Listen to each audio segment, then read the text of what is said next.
back to the Upside Down Art Studio. Today we are talking about the artist Peter Max and pop art, and we are going to do a pop art drawing of Lady Liberty, the Statue of Liberty. So get your paper and pencils and something to color with, and we'll get started.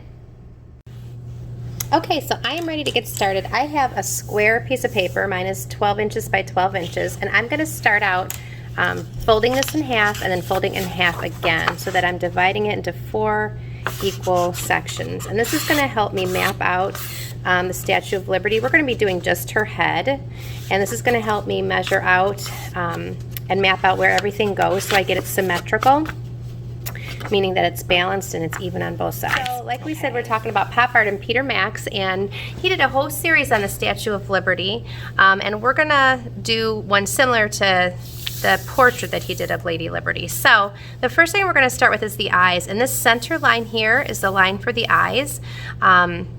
Your eyes are actually in the middle of your head, so this middle line is where your eyes are, and your eyes are going to be one eye width apart. So I'm going to find my center, and to the right I'm going to draw a curved line above my line, and then about that same size I'm going to leave a space in the middle about as long as one eye, and then I'm just going to draw another curve on the other side.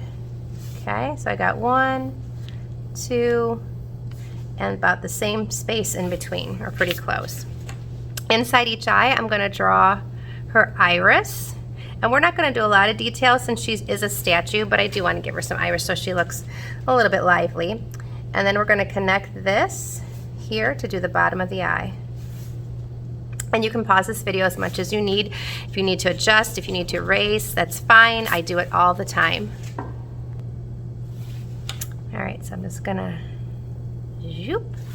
All right, so now we're gonna do her nose and her eyebrows at the same time.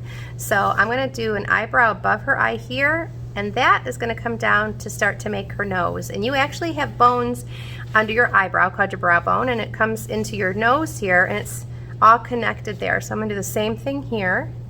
And you could also look at pictures of the Statue of Liberty to do this if you really want to get it to look like her. You know, you can look at Peter Max's artwork when you do this and look at the Statue of Liberty, how he did it. Her nose is pretty straight, so I'm going to keep that pretty straight. And then at the bottom I'm just going to do a curve, and then I'm going to give her a couple nostrils here. And you can connect it or not connect it, that's up to you. And if you were drawing a real face, this is how you would do it as well. Underneath my nose, I'm going to put one finger here because you have about a finger space in between your nose and the top of your lips. I'm going to put a little dot right there so I know where I'm going to put my lips. And then I'm going to do, she's kind of got a pouty smile. Her lips kind of go down. She's got more of a serious expression. So I'm going to go up and down, like that. And then I'm going to do the same thing again. Up and down, up and down. And then to connect it, I'm going to go all the way across. And again, you can make adjustments with these if you decide you want to have a little bit more of a curve there. That's up to you. She's got kind of a serious expression. She represents liberty and justice and freedom, and so she's got a really strong expression on her face. The next part we're going to do are her bangs. Okay, so right above here, I'm going to draw a curved line coming down. And then I'm going to draw another curved line coming down here. And then on each side, I'm going to draw a line like a parentheses. So a parentheses here, and the parentheses here.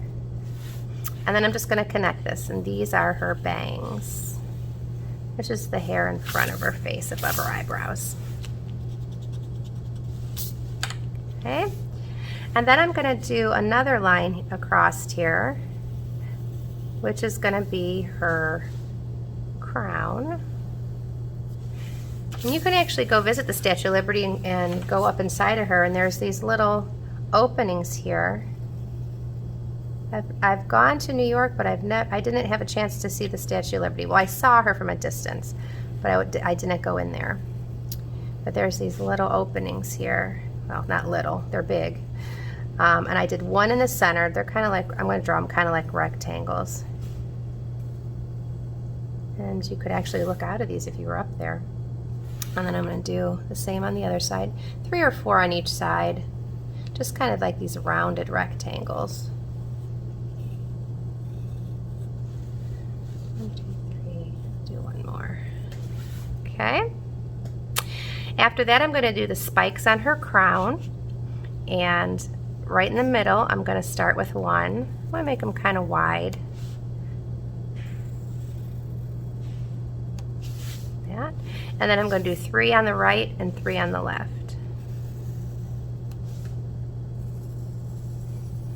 And I'm taking these right off my paper. I'm doing something called cropping. I don't like the angle of that one. I'm going to change that one. Cropping is when you take something right off your paper. Right off the edge. So it's like you were taking a picture and you really, really zoomed in.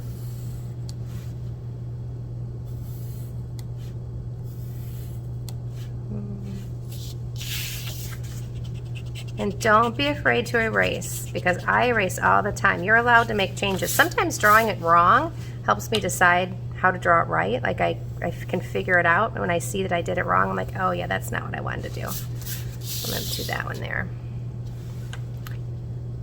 And then I'm going to do 3 on this side. 1,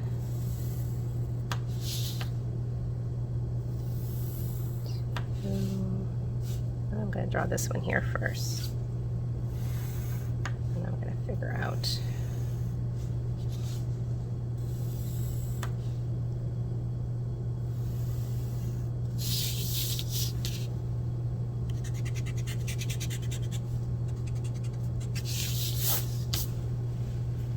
Then you can go back and see if you want to even them up at all.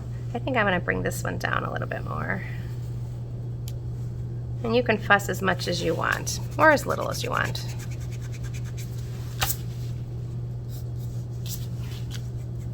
Okay, so now I'm going to do the sides of her face, and I'm going to have about a finger space and maybe a half. So like a little more than 1 finger, like 1 finger and a half, a finger space here, because that's about how much you've got there. And then I'm going to bring the side of her face down straight, and then I'm going to angle it out for her jaw and her chin. And then I'm going to bring this one down same way.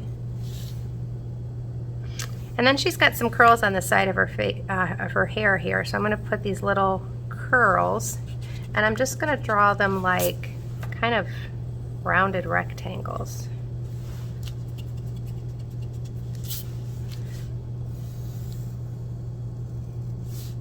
And so the Statue of Liberty is huge. She is 305 feet tall, and she is 450,000 pounds. She's huge. And her torch lights up at night, and she's covered in copper, which is a type of metal like a penny. She's made out of the same stuff pennies are made out of. And pennies, you're saying, are copper. What? Those are like brown metal. They are, but in the weather, when they get wet and they get old, they turn that kind of blue-green color, and I love that color. And so if you've ever had an old penny, it turns that color too. So that's why she's the color she is. All right, so now we're ready to trace with Sharpie. If you wanted to add her neck and shoulders, you could, but I'm going to do it like Peter Max, and I'm just going to leave her. I'm just going to do the head. All right.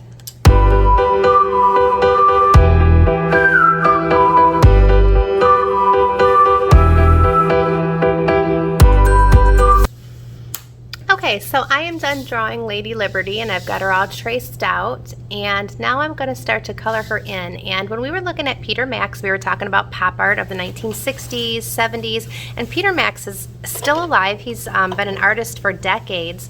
He's got his paintings all over America, on cruise ships, on airplanes, and he's painted a lot of celebrities, a lot of famous people, including Lady Liberty.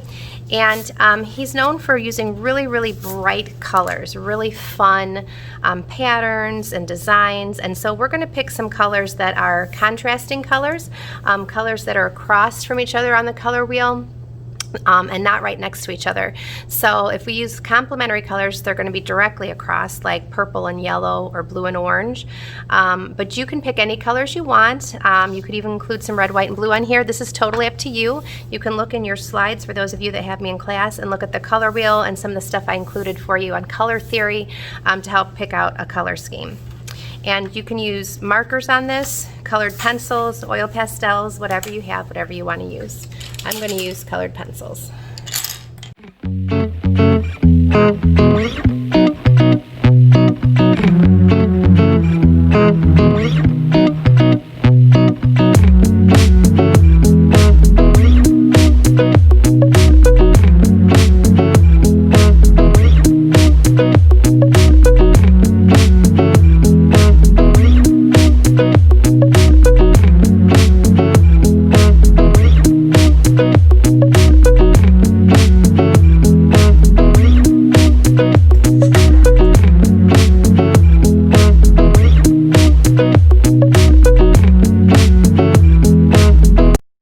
Okay, I think I'm done with Lady Liberty. I've done some warm colors, I've done some cool colors, I've kind of divided it up a little bit. I did some colors in the background, kind of make it look like fireworks, or maybe she was glowing from her being lit up.